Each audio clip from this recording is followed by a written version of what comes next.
Here, first team manager Rob Small after defeat here against Oxford. First of all, Smallsy, overall take on today's defeat? Oh, difficult because there was lots of different phases of play today.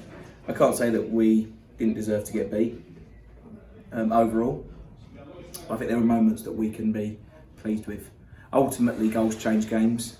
We've conceded 2 soft ones, given ourselves a mountain to climb, and didn't have enough quality in the final third to get back into the game. But really pleased that we've demonstrated a hell of a lot of character there at 2-0 down at half time and come out in the second half and really had a go. And I think if we would have got something out of the game today, although the first half was a little bit one-sided for the majority, if we would have got something out of that second half, maybe that wouldn't have been too unjust. Because you mentioned at a slow start, going 2 goals behind in the first half. Was that maybe due to lack of match fitness, maybe due to the amount of games getting called off at the moment?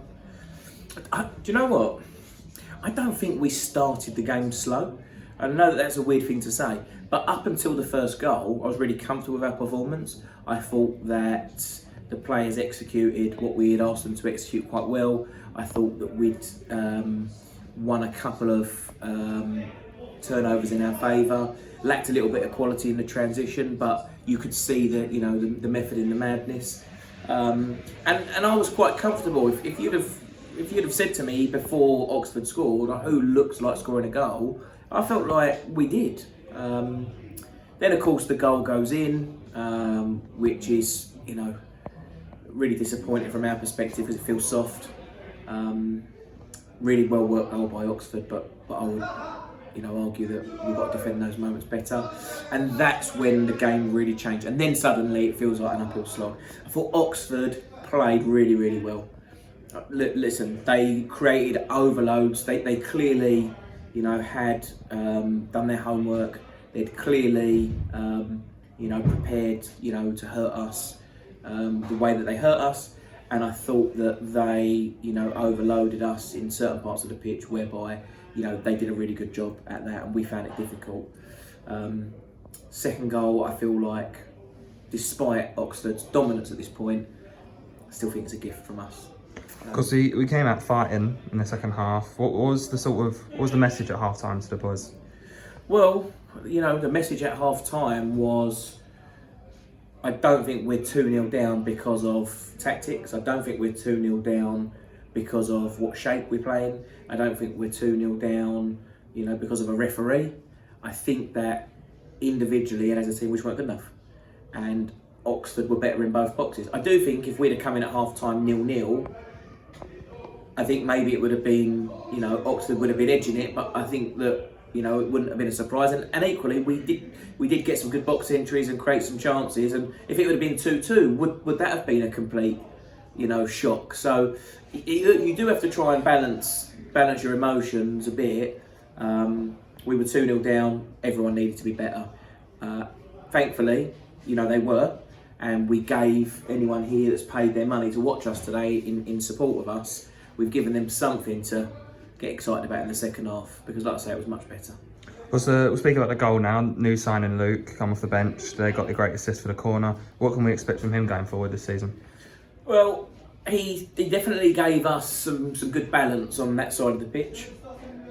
He, he's made a really good first impression on us. So he's a good addition, to the group. We're just trying to create an environment whereby there's a healthy competition for a shirt, but equally we don't have the resources to carry 25 players. So we need to try to have, spend our money on players that can play 2 or 3 different positions, so that we can mix and match where we need to.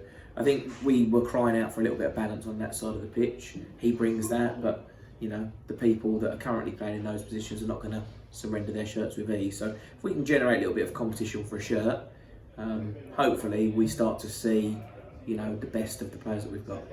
Let's moving on from today's defeat. We've got Grays on Tuesday in the Essex Senior Cup, followed by a tough visit to league leaders Ebbsfleet. What will we be expecting in the week ahead, and how can this form be turned around, really? Well, I mean, look, it's an opportunity to get back on the horse on Tuesday and play a game of football. It's an opportunity to play in a different competition, and you know, we won't make any secret of it. It's a competition we'd like to do well in. So, you know, we're certainly not going to be, you know, throwing the towel in on Tuesday. We'll be trying to get a result. Ebbsfleet will pose, you know, a similar challenge to today in many respects next week. But let's be honest, it's a free hit for us. It's a chance to, you know, go and take on one of the best teams in the league. It's a chance to get more minutes back into some players. You know, it's not anything that we, you know, should fear. We will have the utmost respect for the opponent next week. We know we've got a mountain to climb to get a result. You know, we're in the same division, but we're not in the same division. If that makes any sense at all to anyone that's listening. So look, you know, we'll see what happens. But you know, for now, just lick our wounds from today, bounce back, and come and try and get a result on Tuesday. Cheers, Monzo.